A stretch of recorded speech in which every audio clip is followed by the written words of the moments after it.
Vamos a llevar hoy es sangre, ¿no? Un tema muy importante porque entran muchas preguntas de acá, ¿no? Suelen haber pescaditas, ¿no? Para, para este tema, sobre todo en la transfusión de sangre. Entonces, bien nos dice, ¿no? La, el, la sangre va a ser considerada como un tejido fluido no newtoniano. Entonces, ¿qué es un fluido no newtoniano? Pues vamos a definir a un fluido no newtoniano como aquella sustancia que cambia de consistencia cuando cambia la temperatura o cuando cambia la presión, ¿no? Entonces, un ejemplo es la miel. Por ejemplo, la miel es considerado un tejido no newtoniano, ¿no? Porque cuando se eleva la temperatura, la miel empieza a derretirse, ¿no? Empieza a derretirse. Eh, la sangre de igual manera cambia de consistencia a temperaturas más elevadas. Cuando esta está disminuida la temperatura, es decir, en lugares fríos, la sangre lo que hace es volverse más espesa, ¿no? Igualito que la miel. Eso es un tejido fluido no newtoniano. ¿Qué característica más tiene la sangre? Va a circular, nos dice, dentro del espacio vascular. El espacio vascular, ustedes ya saben por colegio, se va a encontrar dentro de los vasos sanguíneos, ¿no? Los vasos sanguíneos están compuestos, ¿no? Por las arterias, las venas y los vasos más pequeñitos que son los capilares, donde específicamente se va a dar el intercambio de sustancias del desecho y los nutrientes, ¿no? ¿Qué más nos dice? Otra característica importante de la sangre es que tiene un movimiento pulsátil, constante pulsátil. Esto debido gracias al movimiento del corazón, ¿no? A las pulsaciones del corazón. Pero este movimiento pulsátil va a estar dado específicamente en las arterias, ¿no? Porque las venas no tienen pulso. Bien, entonces también la sangre es considerado un tipo de tejido conectivo especializado. Entonces, si ustedes recuerdan el tema 6, ¿no? Ahí se habla, ¿no? Del tejido conectivo y su división. Está su división propiamente dicha del tejido conectivo y tenemos el tejido conectivo especializado. ¿Quiénes son parte? Todos estos tejidos. Uno de ellos, la sangre. Ya, muy importante este dato. También a la sangre se lo ha considerado como el humor circulatorio, ¿no? Que ha dado Hipócrates. Los 4 humores, eso nos habla en el tema, en el siguiente módulo, ¿no? Sobre la teoría humoral. Antes se creía que el cuerpo humano estaba compuesto de 3 tipos de líquidos fluidos, humores se los denominaba, ¿no? Una de esas era la sangre. Se creía que el desequilibrio, es decir, el hecho de que haya menos sangre o más sangre, ¿no? O cualquier desequilibrio de estos 4 humores, pues se producía enfermedad. Esa era la teoría que planteaban en la época antigua, ¿no? De Hipócrates. Actualmente esto ya está desechado, ¿no? Está desechado. Otro datito importante también nos dice que la sangre en total en un cuerpo humano es aproximadamente de 4 a 5 litros. Ese es el valor normal del volumen sanguíneo, también se le conoce así, ¿no? A la sangre total en el cuerpo humano. Aproximadamente nos dice el 7% de nuestro peso corporal. Entonces, como todo tejido, la sangre va a tener sus células y su matriz extracelular, ¿no? Entonces, veamos de qué está compuesto la sangre. Vamos a dividirla, ¿no? En 2 fases o fracciones también. La fase líquida, que viene a ser también denominada matriz extracelular, es decir, toda aquella sustancia que está fuera de las células, ¿no? También se le llama la fase líquida la fracción acelular matriz coloidal también. Todos estos son los nombres que se da a la fase líquida, que compone ¿cuánto? El 55% del volumen de la sangre, es decir, más de la mitad. Ya, esta específicamente va a estar compuesta por el plasma, ¿no? El plasma o suero también se lo denomina, que simplemente va a ser un líquido translúcido amarillento, como se observa ahí, que está compuesto, nos dice, de un 91%, es decir, la mayor cantidad de este plasma está compuesto de agua. La fase sólida o fracción celular, más conocida como hematocrito, forma el 45%. A este conjunto también se le denomina como elementos formes, figurados o semisólidos, como cualquiera de estos les pueden poner, ¿no? Es lo mismo. ¿De qué está formado este hematocrito? ¿Cuáles son esos elementos formes figurados? Porque no a todos les podemos decir células en resumen. ¿Por qué? Ahorita vamos a ver. Esta fracción celular o fase sólida se divide en dos, en las células sanguíneas verdaderas y los derivados celulares. Las células sanguíneas se las considera a los glóbulos blancos, también denominados leucocitos, ¿no? Pero estas células sanguíneas son de paso, nos dicen, ¿no? Están de paso en la sangre. ¿Por qué? ¿Por qué se las denomina de paso? Porque si bien nacen dentro de la sangre, bueno, sí están ahí circulando, su origen está ahí, pero van a migrar a otros tejidos para cumplir su función, ¿no? Por eso se las denomina células sanguíneas de paso, porque van a cumplir su función a otro lado, a otros tejidos. Luego tenemos a los derivados celulares que no son consideradas células. ¿Por qué? Para decir que una estructura es una célula, tiene que tener su núcleo y sus organelos, ¿no? Pero las plaquetas y los glóbulos rojos no presentan ni núcleos ni organelos. Vamos a ver por qué en las siguientes diapositivas. Las plaquetas también se las denomina trombocitos. A los glóbulos rojos también se los va a llamar eritrocitos o hematíes. Bien, hablemos entonces de los derivados celulares. Los derivados celulares nos dicen eh, los glóbulos rojos, eritrocitos o hematíes, nos dice que ocupan el 96% de todo el hematocrito, ¿no? La mayor cantidad. Entonces aquí ustedes pueden observar que todo esto de rojo viene a ser los glóbulos rojos y solo esta pequeña fracción, esta línea, componen los glóbulos blancos y plaquetas. Entonces, la mayor cantidad de componentes celulares o elementos formes en la sangre van a ser glóbulos rojos, en un 96% de todos los elementos formes, ¿ya? Porque en realidad las células, bueno, en realidad los elementos formes son el 45% de la sangre, habíamos dicho, ¿no? Bien, ¿qué características va a tener nuestro glóbulo rojo? Nos dice, la membrana presenta glucoproteínas. Entonces, si ustedes recuerdan los primeros temas, igual nos mencionaban, ¿no? Un 5% de nuestra membrana celular está conformada por carbohidratos. Un carbohidrato muy conocido en las células es la glucosa, ¿no? La glucosa se une a las proteínas y forman glucoproteínas. Entonces, eso nada más nos está mencionando acá. Las glucoproteínas, que también se las denomina seres, porque son conglomerados de diferenciación, ¿no? Nos van a dar el grupo sanguíneo. Muy importante esto de las glucoproteínas en los eritrocitos.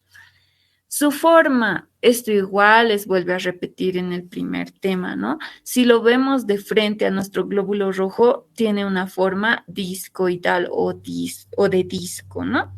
Si lo vemos de perfil o de costadito, vamos a ver que tiene excavaciones en la parte anterior y en la parte posterior, adelante y atrás. A esa forma se le denomina bicóncavo, ¿no? Bicóncavo.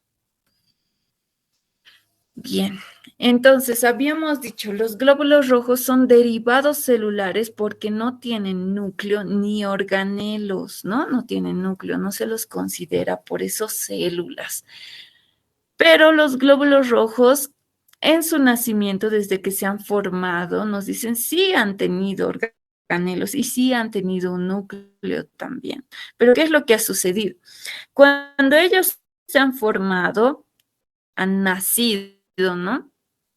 Dentro de la médula ósea, porque es ahí donde se originan, para salir al torrente sanguíneo, es decir, a los vasos sanguíneos, pues tienen que expulsar su núcleo, ¿no? Y de esta manera, y sus organelos, y solo de esta manera pueden ingresar al torrente sanguíneo. Entonces, una vez que viven ahí aproximadamente 120 días, los glóbulos rojos, ya abuelitos, mueren, ¿no? Mueren. ¿Y dónde van a morir? El cementerio de los glóbulos rojos se lo conoce al vaso. Ya es el principal lugar donde van a morir. Pero también pueden ir a morir al hígado o volver de donde han nacido, ¿no? A la médula ósea. Esos son los tres lugares. Bien. Nosotros ya sabemos que la hemoglobina se encuentra dentro de los glóbulos rojos dándole el color a nuestra sangre, ¿no? Entonces la hemoglobina simplemente es una proteína, pigmento, es un pigmento que le va a dar el color a la sangre dependiendo dónde se encuentre. Por ejemplo, si la sangre está en las venas, a eso se va a llamar sangre venosa, como aquí ustedes pueden observar, el color rojo es más oscuro. ¿Y esto por qué? Porque la hemoglobina en la sangre venosa está transportando dióxido de carbono, CO2.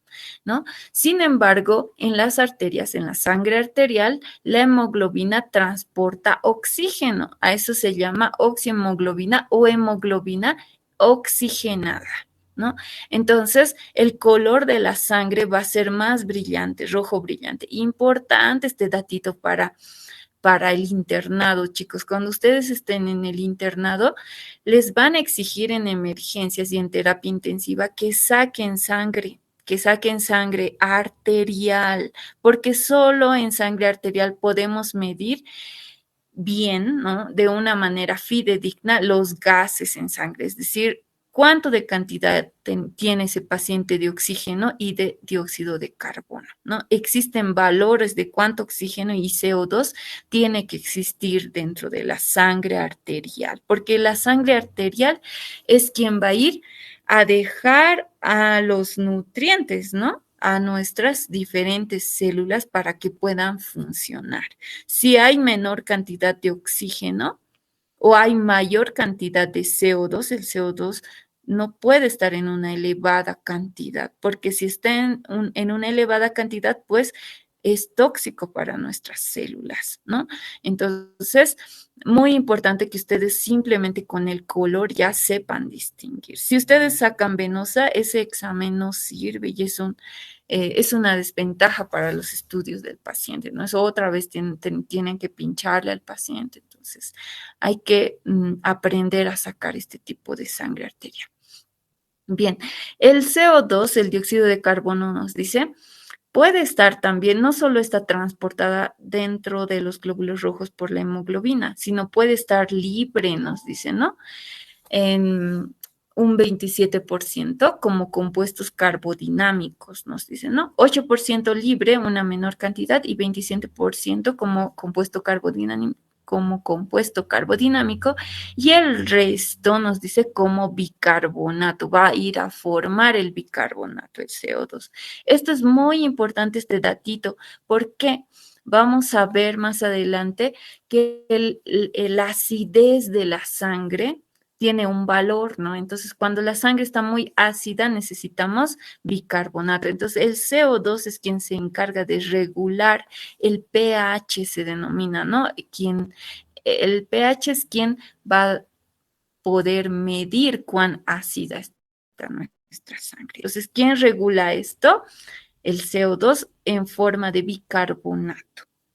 Nos dice también que la hemoglobina forma el 90% de todo el volumen del eritrocito, es decir, el eritrocito es más hemoglobina que cualquier otra cosa, ¿no? En su interior. ¿Qué pasa cuando ya han llegado los 120 días de vida que tiene el glóbulo rojo? Pues el glóbulo rojo tiene que morir, ¿no? A la muerte de glóbulos rojos se le denomina hemólisis, ¿no? Hemólisis, lisis, destrucción de estos glóbulos rojos. El glóbulo rojo expulsa a la hemoglobina, ¿no? Y esta hemoglobina se va a ir degradando en dos sustancias. Como su nombre lo dice, lo parten en dos nada más, un grupo hemo y un grupo globina. El grupo hemo es importante porque este grupo hemo es quien se va a transformar, nos dice en su libro, ¿no? En dos moléculas, hierro y bilirrubina, pero en realidad es todo un proceso, ¿no? En realidad se divide en estos tres componentes, la biliverdina recién se convierte en bilirrubina, ¿no? Y la bilirrubina llega hasta el hígado para convertirse en directa y eso se expulsa en forma de bilis. Cuando hay obstrucciones del conducto biliar, esta bilirrubina se acumula, ¿no? La bilis es quien le da el color amarillo a nuestra orina, el color café a nuestras heces fecales, ¿no? Si este conducto se obstruye, esta bilirrubina se eleva, ¿no? Dando color a la piel amarilla, a los ojos amarillos. Entonces, algo está mal en las vías biliares o el hígado también puede estar enfermo, ¿no? Quien se encarga de excretar esta bilirrubina. Bien. ¿Cuáles son los valores normales de estos dos componentes? En el hemograma se va a denominar, ¿no? Al recuento de células sanguíneas. Los glóbulos rojos en los varones son de 5.400.000, ¿no? Y las mujeres presentan 4.800.000. Ustedes deben saber que las mujeres tenemos menos glóbulos rojos debido a la menstruación, ¿no? Al ciclo menstrual. La hemoglobina, el valor normal es de 12 a 18 gramos por decilitro, gramos, ¿no? Gramos decilitro. Cualquiera de estos valores disminuidos nos indican signo de anemia, ¿ya? Anemia. Listo, entonces, eso en cuanto a los glóbulos rojos. Ahora hablemos de las plaquetas o trombocitos, que también habíamos dicho que son simplemente derivados celulares. ¿Por qué derivados celulares? Porque no tienen núcleo ni tienen organelos. Entonces, estas plaquetas nacen de otra célula más gigante, ¿no? Aquí está, esta es el megacariocito, ¿no? El megacariocito se parte en varios pedazos chiquititos y nos dan a las plaquetas o trombocitos. ¿Cuál es la función de estos pedacitos de megacariocito, de estas plaquetas? Su función es coagular, formar coágulos.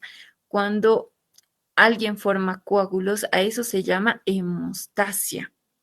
Entonces, la hemostasia, ¿para qué nos sirve la coagulación? Evita el sangrado, ¿no? Para que, no sé, una persona no tenga hemorragias, ¿no? Hemorragias, esa es su principal función. Ahora, la hemostasia tiene varios pasos, varias fases, ¿no?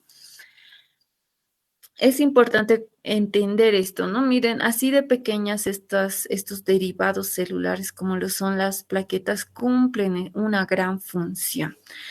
Cuando hay una herida, una lesión en cualquier parte de nuestros tejidos y está sangrando, para evitar este sangrado, las plaquetas sirven como pegamento, ¿no?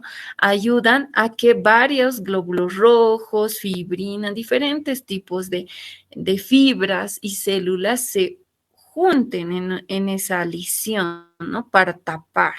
Entonces forman el coágulo para taponar esa lesión.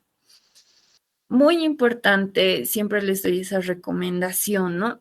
No automedicarse, chicos. Desde una aspirina puede ser mortal para una persona. ¿Por qué? Las aspirinas actúan en en estos derivados celulares, que son las plaquetitas, actúan en las plaquetas. La aspirina es un antiagregario plaquetario, ¿no? Entonces, hace que pierdan su propiedad de pegar, ¿no? De que estas plaquetas puedan pegar, atraer a las células y formen estos coágulos. ¿Qué sucede si una persona tiene una úlcera, una herida en el estómago? Aparte que la aspirina también daña, ¿no? Es ácido, su otro nombre es ácido acetilacético, ¿no? Entonces, ácido acetil salicílico, perdón. Entonces, ¿qué pasa con la aspirina? Aparte de lesionar a esa úlcera, ustedes no pueden saber si una persona, sobre todo los adultos mayores, puedan tener úlceras en el estómago, ¿no? A veces les arde y eso también puede ser un signo de úlcera. Si se toman la aspirina, entonces van a evitar, aparte que van a lesionar la mucosa, puede perforarse, produciendo una hemorragia grave en el estómago, ¿no? Y como las plaquetas están alteradas, no van a poder formar coágulos, esa persona puede morir por una hemorragia gástrica. Entonces, no se automediquen, ¿sí? Bien, ¿cuál es el valor normal de las plaquetas? Nos dice de 150,000 a 450,000 plaquetas por milímetro cúbico de sangre, ¿no? Los glóbulos rojos estaban en millones, hemos visto que era la mayor cantidad de células bueno, no son células, ¿no? De componentes, de elementos formes dentro de la sangre. Y las plaquetas están alrededor de 100,000 a 450,000. Son los segundos componentes de la sangre más abundantes. Ahora hablemos del siguiente componente celular, que esta sí es una célula, habíamos dicho, de paso, ¿no? Que son los glóbulos blancos o leucocitos también. Se los considera células del sistema inmunitario. ¿Por qué? El sistema inmunitario, su función es defendernos contra agentes infecciosos, bacterias, cualquier sustancia extraña en realidad, ¿no? Entonces son sus soldaditos, los glóbulos blancos. Su función, ya hemos dicho, destruir agentes infecciosos, segregar anticuerpos. Vamos a ver cuál de los glóbulos blancos específicamente se encarga de segregar anticuerpos. ¿Qué son los anticuerpos? Vamos a ver más adelante. Según su citoplasma y su núcleo, nos dice, vamos a dividir a los glóbulos blancos en dos grupos. Los granulocitos, ¿qué quiere decir eso? Que estas células van a presentar granos en su interior, ¿no? Y los agranulocitos. Los agranulocitos no tienen granitos, ¿no? No tienen gránulos en su interior. Los granulocitos también se los denomina polimorfonucleares, significa esto, ¿no? Polimorfonucleares. Poli, varios, morfo, forma, nucleares, varias formas de su núcleo. Entonces, estos granulocitos o polimorfonucleares van a tener diferentes formas, sus núcleos, ¿no? Pueden tener varios núcleos, varias formas, sus núcleos, ¿ya? Bien, entonces estos granulocitos nos dicen, se van a dividir en 3 células. Solo existen 3 tipos de células en los granulocitos o polimorfonucleares. Esto según su tinción de su citoplasma. Entonces, ustedes ya saben que el citoplasma es todo lo que está dentro de nuestra célula, ¿no? El citoplasma de estos glóbulos blancos resulta que los han teñido con una tinción que es la eosina, ¿no? La eosina, hematoxilina eosina. Y resulta que glóbulos blancos se han teñido, algunos glóbulos blancos se han teñido muy, muy bien con esta tinción que es la hematoxilina eosina, que tiñe a las células de color rosado, de color rosado. Eso siempre les cuento, ¿no? A mis estudiantes. En la facultad, una de las primeras materias que van a llevar es histología. Entonces, en histología, los exámenes, ¿cómo son? Te ponen plaquitas donde observas tejidos y tienes además que decir, aparte de qué tejido estás observando, decir qué tinción se ha usado para teñir ese tejido. Entonces, la hematoxilina eosina es la tinción más común para teñir a nuestros tejidos, ¿no? Y se observan estos tejidos de color rosado, rosado. Entonces resulta que estos glóbulos blancos tenían mucha afinidad con esta tinción, por eso los han llamado eosinófilos, debido a que eran filos, que significa afinidad, ¿no? Que tiene afinidad por la eosina, por esa tinción. Ahora existe otro tipo de tinción también muy usada, son las tinciones básicas. Las tinciones básicas tiñen a los tejidos de color azul, morado o violeta. Esos son los colores, ¿no? Y resulta que habían glóbulos blancos que tenían mucha afinidad al teñirse con estas tinciones básicas. Por eso los han denominado a estos glóbulos blancos basófilos. Tienen afinidad por esa tinción. Sin embargo, habían otros glóbulos blancos con granitos también, ¿no? Que ni por la eosina ni por las tinciones básicas tenían afinidad. Su citoplasma no se teñía también, ¿no? Entonces, a estos los han denominado, como no va ni a lo uno ni a lo otro, los han llamado neutrófilos, ¿no? Neutrófilos. Entonces, los neutrófilos, eosinófilos y basófilos forman parte de los granulocitos. Luego tenemos a los agranulocitos, habíamos dicho, o monomorfonucleares significa esto.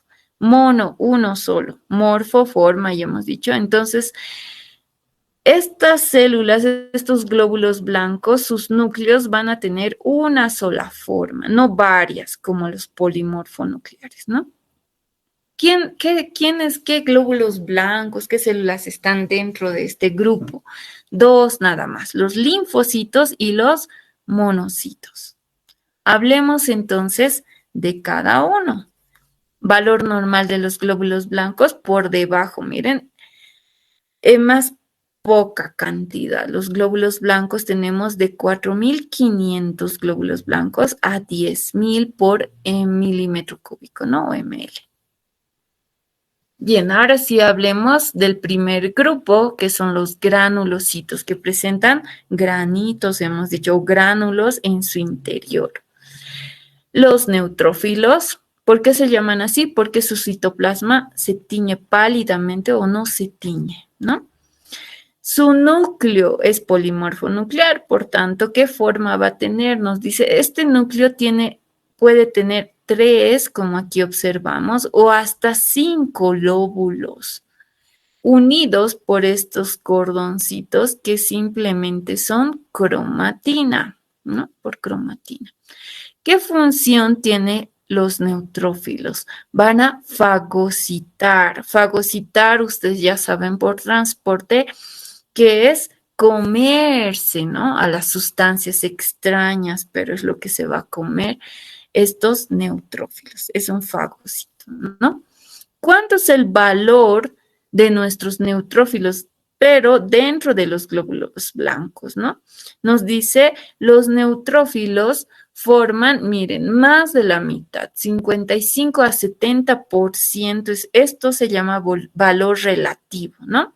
En porcentaje de mis glóbulos blancos van a estar formados de neutrófilos. Su valor absoluto, ¿cuántos neutrófilos en total existen dentro de la sangre? 2.500 a 7.500 neutrófilos por ml. ¿Qué pasa si este valor está por encima de 7.500?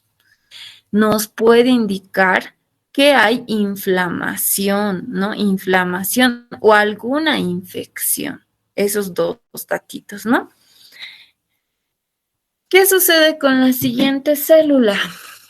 Eosinófilos, nos dicen, ¿no? También denominadas células en antifaz. ¿Por qué?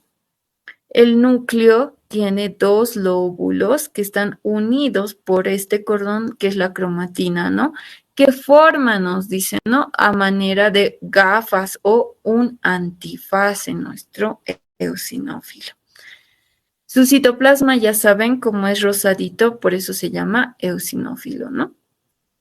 ¿Qué función va a tener el eosinófilo? Igual que el neutrófilo, fagocita, ya se come a las sustancias extrañas.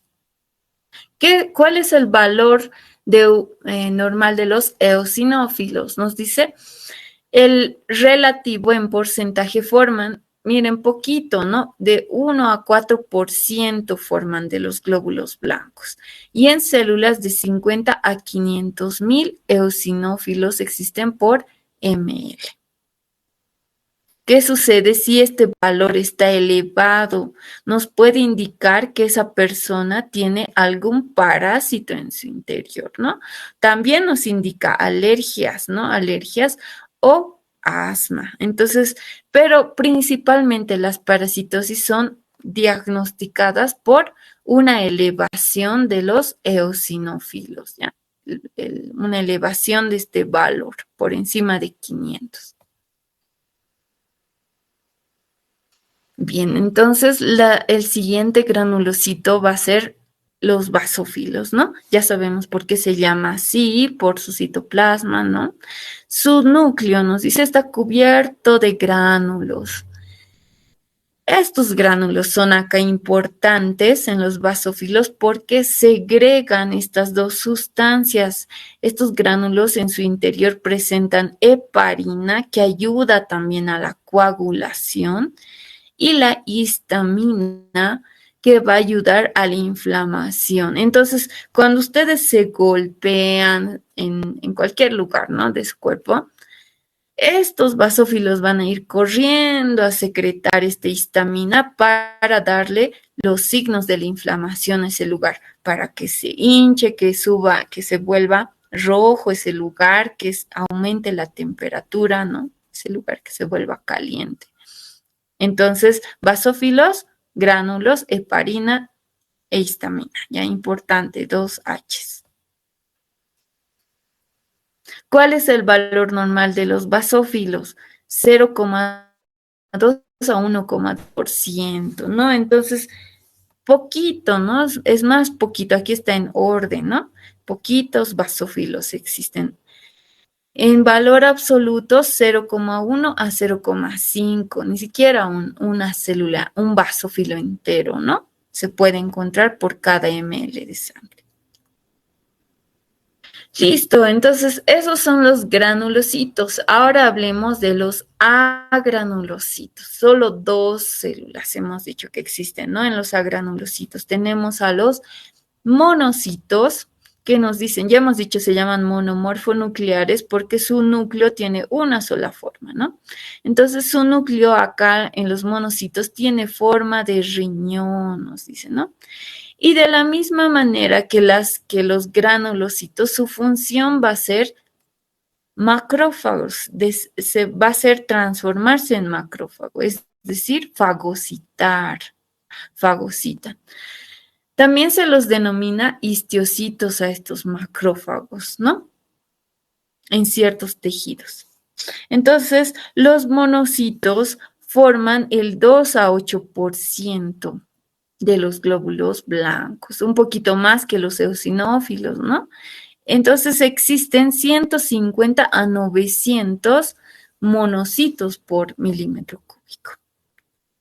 ¿Qué sucede si los monocitos están elevados? Si ustedes se hacen sacar un examen de sangre ahora y observan que estos monocitos están por encima de 900, nos puede indicar que esa persona está con algún virus, una infección viral. También indica parasitosis, igual que los eosinófilos, pero sobre todo tumores y virosis, esas dos cositas, ¿ya? Tumores. Las leucemias, sin simplemente son tumores de la sangre, donde la sangre se reproduce de manera incontrolada. En realidad, los elementos formes se van reproduciendo en las leucemias, ¿no? Entonces, un tumor de la sangre es la leucemia. Entonces, no se olviden, ya, tumores nos indica la monocitosis, se llama eso, ¿no? La elevación de los monocitos. Finalmente, vamos a tener a los linfocitos, y los linfocitos van a ser de dos tipos, los linfocitos T y los linfocitos B. Los linfocitos T, nos dice, son los que en mayor cantidad están de todos los linfocitos. Forman, nos dice, el 70% más de la mitad de los linfocitos está compuesto por linfocitos T. ¿Y cuál es su función? Igual, de ser macrófagos, ¿no? Ayudan a fagocitarse, a comerse, a destruir a cualquier sustancia extraña. Entonces, estos linfocitos T o bien pueden ayudar, dependiendo si no hay una infección, vamos a ver ahorita cuál, sobre todo qué infección, ayudan al sistema inmune o pueden disminuir su respuesta, nos dice, ¿no? Los linfocitos B, estos sí son muy, muy importantes porque van a dar la inmunidad humoral, nos dice. La inmunidad humoral está dada por los anticuerpos, ¿no? ¿Y qué son los anticuerpos? Los anticuerpos son sustancias, son como, yo siempre les digo, ¿no? Son como balas de pintura, pero lo que hacen es marcar al enemigo. El linfocito B marca al enemigo con estos anticuerpos para que los macrófagos, todos los macrófagos que hemos visto, ¿no? Los que fagocitan, las células fagocitas, se coman a estos parásitos, a cualquier cuerpo, sustancia extraña que tenga anticuerpos, ¿no? Puedan reconocer más fácil al enemigo estos fagocitos, ¿no? A ese proceso de que los anticuerpos se unan al enemigo, ¿no? A que los linfocitos B expulsen anticuerpos y marquen al enemigo, a eso se llama opsonización, ¿ya? Entonces, ¿qué es lo que sucede? Es más o menos así, miren, aquí está bien feliz mi bacteria, ¿no? Ya está viniendo feliz mi bacteria, pero el linfocito B segrega estos anticuerpos y hay una regla, ¿no? Los anticuerpos siempre, siempre se unen a los antígenos, dependiendo qué antígeno sea. Hay anticuerpos para cada antígeno, específicos, especiales. Hay anticuerpos únicos para esos antígenos, ¿no? Entonces, miren, aquí ya está marcado nuestra bacteria. Estos son sus antígenos, ¿no? Estos son sus antígenos. Acá ya se han unido los anticuerpos a esos antígenos y viene mi plasma, ¿no? Mi fagocito a comerse a esta bacteria que está marcada, ¿no? Bien, pero no solo va a secretar anticuerpos, ¿no? Va a secretar también inmunoglobulinas. Las inmunoglobulinas nos ayudan a saber en qué parte de la enfermedad nos encontramos, o en qué fase de la enfermedad nos encontramos. Hay varios tipos de inmunoglobulinas. Dos son más conocidas, ¿no? Y cuando nos ha dado COVID, ¿no? Nos han hecho las pruebas del antígeno nasal, ¿se acuerdan, no ve? Con el hisopo. Lo que medía el antígeno nasal era esto, o el PCR era esto, las inmunoglobulinas. Entonces, gracias a que medían esto, ¿cómo es que les decían, no? ¿Por qué les decían, no, tienes que seguir en cuarentena? O ya estás dado de alta, puedes volver a trabajar o estudiar o viajar, digamos. Porque existen dos inmunoglobulinas principales, que son la inmunoglobulina G y la M. Entonces, cuando nos sacaban esto del antígeno nasal, lo que medían eran estas dos inmunoglobulinas. Si la M estaba elevado, nos indicaba que estabas en una fase aguda de la enfermedad. Es decir, ¿qué significa eso? Que eras contagiante, que podías contagiar. Eso significa cuando la inmunoglobulina M está elevado. Y cuando la inmunoglobulina G se eleva, nos indica que ya has pasado la enfermedad. Específicamente, la inmunoglobulina G nos indica sobre la memoria celular. Entonces, ¿qué es la memoria celular? Tanto el linfocito T como el linfocito B tienen la capacidad de recordar a su enemigo. ¿Qué quiere decir esto? Cuando nosotros nos hemos infectado con el coronavirus, pues los linfocitos B lo que hacen, o en realidad ante cualquier infección, ¿no? ¿Qué es lo que sucede? Cuando el virus, el enemigo ingresa a nuestro organismo, estos linfocitos lo que hacen es como sacarles fotos de todo lado, estudian al enemigo y cómo derribar a ese enemigo. Entonces, una vez que lo estudian, guardan su foto. Por eso es que tienen memoria celular, es una forma de decirles, ¿no? Una vez que lo estudian al enemigo, los linfocitos B y T jamás van a olvidar cómo es ese enemigo y cómo hay que destruirlo, ¿no? Entonces, en la próxima vez que ustedes se enfermen, por ejemplo, como les decía, ¿no? En las personas que les ha dado COVID una vez, se vuelven a enfermar y ya tienen las armas para atacar a ese virus, porque los linfocitos B lo han estudiado al virus y han desarrollado anticuerpos, han creado anticuerpos específicos para destruir a ese enemigo. Eso sucede con todas las infecciones, ¿no? Entonces, los anticuerpos, no se olviden, son liberados al plasma, por eso se llama inmunidad humoral, al líquido. Humor es líquido, ¿no? Entonces el líquido de la sangre es el plasma. Estos anticuerpos van a estar ahí libres nadando en el plasma, ¿no? Bien, ¿qué es lo que sucede? Bien, entonces veamos los valores normales. Nos dicen, no, los linfocitos, entonces, como son tan importantes, van a existir en mayor cantidad de los glóbulos blancos. Miren, aquí ya están ordenados, ¿no? Los linfocitos están 24 a 32%, nos dice, y son aproximadamente 1.300 a 4.000. Los monocitos ya en menor cantidad, hemos dicho, ¿no? ¿Qué sucede si ese valor se eleva? Nos indica sobre todo que esta persona tiene virus, ¿ya? Virus. O también nos puede indicar tumores, igual que los monocitos, ¿no? Igual que los monocitos, pero sobre todo virus, ¿ya? Las linfocitosis nos indican infecciones virales.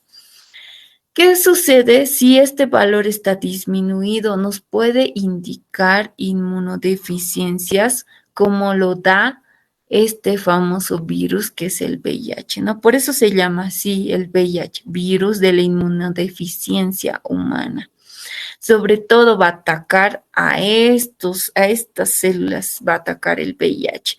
Y como hemos dicho, los linfocitos son el segundo glóbulo blanco más importante después de los neutrófilos. Pero incluso más, ¿no? ¿Por qué? Cumple más funciones. Hemos dicho, los neutrófilos van a fagocitar, pero los linfocitos cumplen más funciones, no solo fagocitan, van a producir anticuerpos, sobre todo tienen memoria celular. Entonces, el VIH no mata a las personas, ¿no? Eso siempre les digo igual. Una persona con VIH puede vivir incluso más que una persona que no tiene VIH. ¿Qué es lo que les mata a las personas con VIH? Una diarrea, un resfrío los puede matar. ¿Y esto por qué? Porque los linfocitos están disminuidos. Como los linfocitos están disminuidos, ¿qué se va a ver alterado? La memoria celular. Entonces, si yo antes me he enfermado de una diarrea, si me vuelvo a contagiar de esa diarrea, de esa bacteria, ¿no? Mis linfocitos van a recordar que me he enfermado de esa diarrea y van a saber cómo atacarlo, ¿no? Pero si no tengo quien recuerde recuerde a estas enfermedades. Cualquier resfrío, cualquier diarrea puede matar a estas personas con VIH, ¿no? Entonces, lo importante en personas infectadas con VIH es que no bajen sus defensas, ¿no? Si una persona con VIH se alimenta, hace ejercicio, duerme bien, sus linfocitos van a mantenerse en valores aceptables y no van a permitir infectarse de otras enfermedades, ¿no? Bien. El último valor importante entonces en nuestro hemograma, bueno, no hemograma, porque en el hemograma ya no nos dan este resultado. El último valor importante de la sangre es el pH, ¿no? El pH nos dice en su libro de 7,36 a 7,44 es el valor normal. ¿Y qué es lo que nos mide el pH? Como les decía, va a medir cuán ácido está nuestra sangre. Entonces, una persona puede vivir de manera, puede soportar, digamos, la elevación de su pH. Cuando el pH se eleva, nos dice, a eso se denomina alcalosis, ¿no? El pH se eleva, se llama alcalosis. Pero, ¿qué pasa si el pH disminuye? Este valor es menor a 7,35. A eso se llama acidosis y una persona tiene menos probabilidad de sobrevivir a una acidosis. Esto es una emergencia médica. ¿Y por qué se da una acidosis? Ustedes dirán, puede tener muchas causas, desde una bronquitis, digamos, una neumonía. Una neumonía han dejado que, bueno, no se han curado, no han ido al médico, no han hecho tratamiento y han dejado que la neumonía pase. Entonces se acumula, las células de los pulmones no expulsan cuando ya es grave, ¿no? Dejan pasar más de un mes incluso con esto. Puede producirse por una simple tos, imagínense, que no es tratada a tiempo, puede producirse retención de CO2 y el dióxido de carbono cuando se retiene en grandes cantidades, pues produce acidosis respiratoria. Los diabéticos igual son propensos a realizar acidosis, ¿no? Entonces es bien común esto en emergencias, como les decía, ¿no?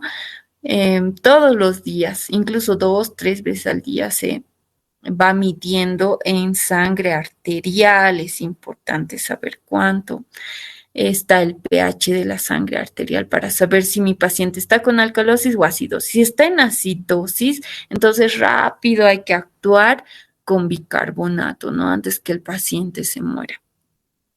Entonces, muy importante este datito. Con que ustedes sepan el pH, pueden salvar la vida, ¿no? De esta persona. Bien, entonces finalmente vamos a tener esto que son los tipos de sangre o grupos sanguíneos que nos dicen, ¿no? Están determinados por los antígenos, habíamos mencionado, que simplemente son glucoproteínas. Entonces recordamos, ¿no? Que la célula en su membrana celular les mencionaba, ¿no? Ay, el internet está un poquito.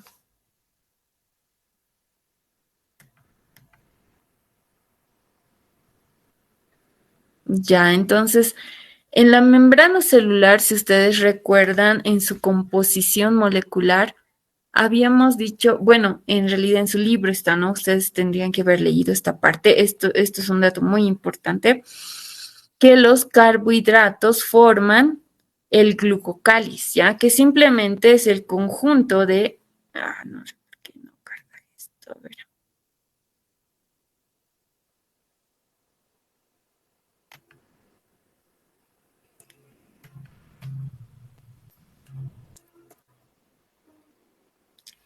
Ya, entonces, ya habíamos mencionado esto, ¿no? Un poquito el internet está bajo, chicos, no se observa bien. El glucocáliz, les decía, forma en realidad los antígenos de nuestros glóbulos rojos, ¿no? Ahí está. Entonces el glucocáliz simplemente va a ser el conjunto de estos glucolípidos, de los carbohidratos que son glucolípidos y glucoproteínas en nuestras membranas celulares, ¿no? Todas las células, incluso las bacterias, van a presentar esta cubierta celular que es el glucocáliz, ¿no? Su función, ¿cuál es del glucocáliz? Si ustedes recuerdan, es el reconocimiento celular. Entonces, por ejemplo, en el óvulo, este glucocáliz cambia de nombre en el óvulo, se va a llamar zona pelúcida. ¿Y cuál es su función? Les dije, reconocimiento celular. Si aquí ingresa un espermatozoide de un cerdo, por ejemplo, este glucocáliz no le va a permitir el paso porque reconoce que es una célula que no es de su especie, ¿ya? Reconoce eso. Si no, actualmente tendríamos minotauros o no sé, personas mitad cabra, ¿no ven? O cabeza de chancho, cuerpo de humano, ¿no ven? No, no existe esto gracias al reconocimiento celular que tienen nuestras células. En el glóbulo rojo, ¿cómo se va a llamar estas glucoproteínas? El glucocáliz cambia de nombre llamándose antígenos o aglutinógenos. Existen diferentes tipos de aglutinógenos o antígenos. ¿Por qué? ¿Cuál ha sido la importancia y la necesidad de poder descubrir estos antígenos o aglutinógenos que transfundan sangre, ¿no? En la antigüedad, sobre todo las mujeres por los partos perdían mucha sangre y morían por estas hemorragias. Entonces, algunos médicos han tratado de transfundir sangre desde un paciente así directo, ¿no? Desde una persona hacia el paciente, ¿no? Pero las personas llegaban, algunas llegaban a sobrevivir, otras morían. Entonces, descubrieron esto que son los antígenos y aglutinógenos y como les decía, existen diferentes tipos. Por ejemplo, si en el glóbulo rojo están los antígenos de tipo A, pues esa sangre se va a llamar tipo A, ¿no? Si en el glóbulo rojo se encuentran antígenos de tipo B, la sangre se llama tipo B. Si va a presentar ambos, se va a llamar tipo AB. Y si no presenta ni A ni B, a eso se llama tipo 0 o tipo O, a ese grupo sanguíneo, ¿no? Entonces, ¿quién ha sido el que ha descubierto estos antígenos? Imagínense, recién en el año 1900, ¿no? 1901, Karl Landsteiner es quien nos descubre el sistema AB. Él solo descubre los antígenos A, B y los que no tienen ni A ni B los ha llamado O, ¿no? Entonces, solo 29 años después le han dado el Premio Nobel de Medicina por este gran descubrimiento.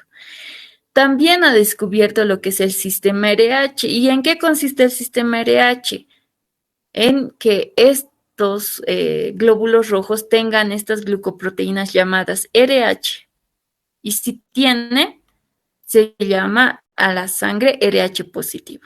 Si no tiene este antígeno RH, pues se llamará RH negativo, ¿no?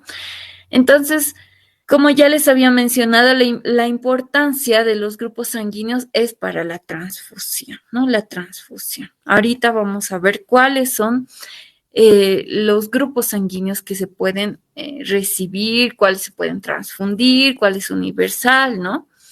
Actualmente nos dicen existen 27 sistemas antigénicos. Nosotros solo tomamos en cuenta 2 para la transfusión de sangre, pero existen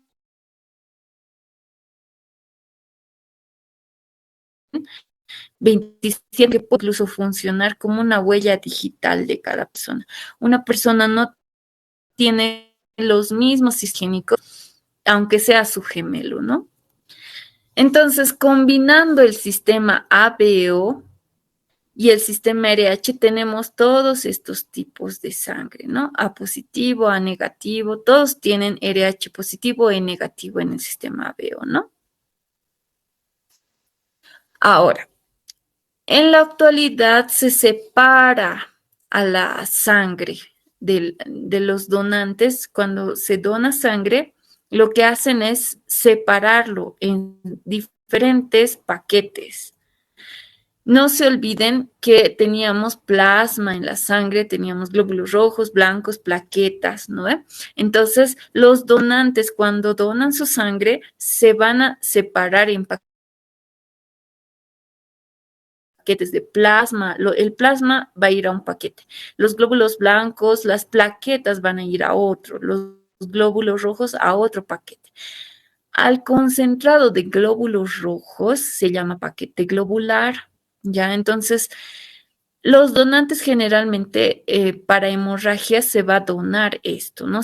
Los receptores o el paciente es esto lo que va a recibir, paquetes globulares. ¿Y qué es un paquete globular? Un concentrado de glóbulos rojos nada más. El plasma no. Sí se puede donar, sí puede recibirse plasma. Por ejemplo, no sé si se acuerdan, igual en época de COVID estaban buscando plasma de pacientes, ¿no ve? Se busca plasma ORH, decían, ¿no ve? Esto porque en la sangre habíamos dicho que los glóbulos rojos en su superficie tienen antígenos, pero en el plasma se encuentran nadando los anticuerpos que producían los glóbulos blancos, específicamente el linfocito B, ¿no? Entonces, estos anticuerpos, ¿qué hacen? Les había mencionado que los anticuerpos sí o sí van a atacar a los antígenos, pero dependiendo qué anticuerpo sea. Por ejemplo, si mi paciente tiene sangre tipo A, ¿qué significa eso? Significa que sus glóbulos rojos tienen en su superficie antígenos A, pero en el plasma van a tener anticuerpos contra los B. De manera que en este paciente nadie que tenga B puede ingresar, ni un órgano, ni sangre, nada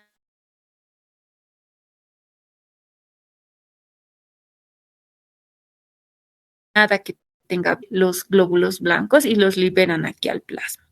¿Qué sucede si mi paciente es sangre de tipo B?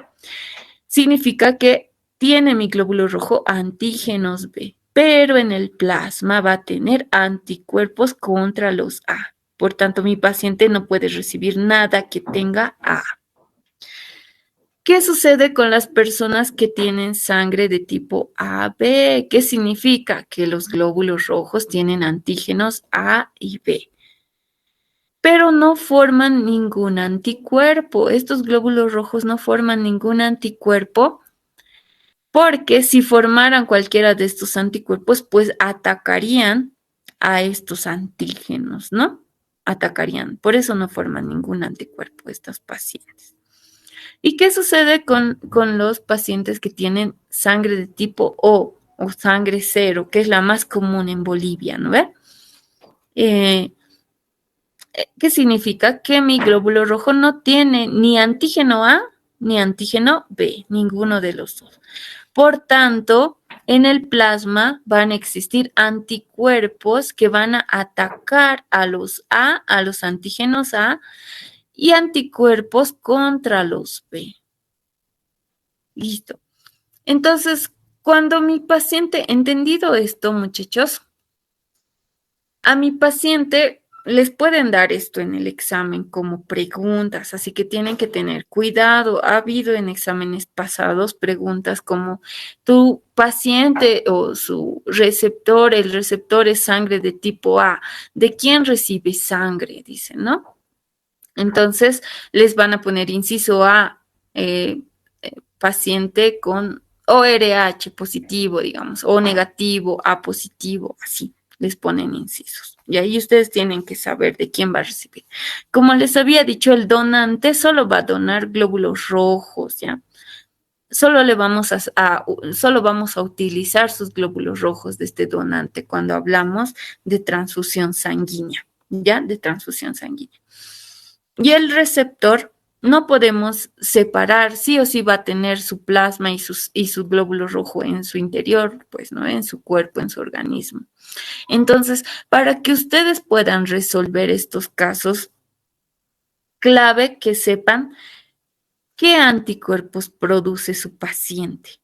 Ya, no me importa del donante. El donante solo tengo que saber el glóbulo rojo que tiene, nada más. De mis receptores, quien tengo que saber qué anticuerpos tiene para saber qué sangre puede recibir mi paciente. Dicho esto, entonces, hablamos, ¿no? Por ejemplo, mi paciente, el receptor, me dice, es sangre de tipo A.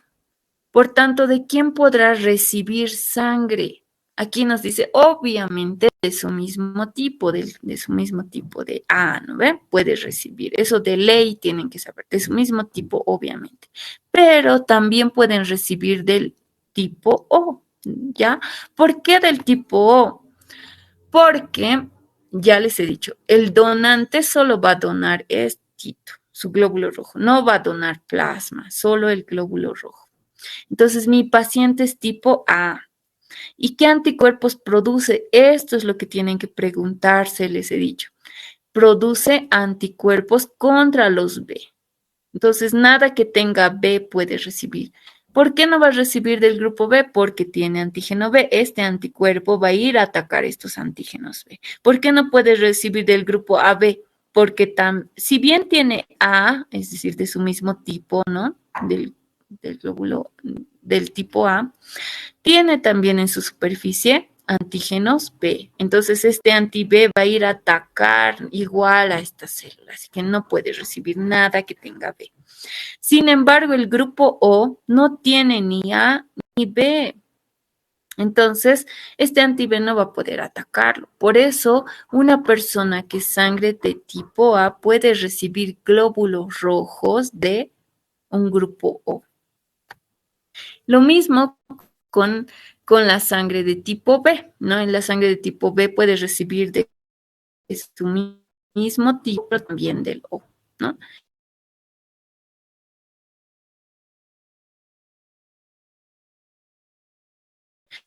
De la AB, aquí nos muestra que puede recibir de todos. Entonces ustedes se preguntan, ¿ve?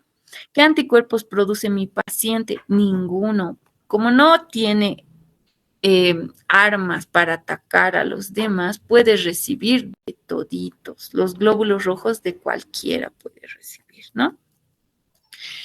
Los de tipo O, ¿qué anticuerpos tienen?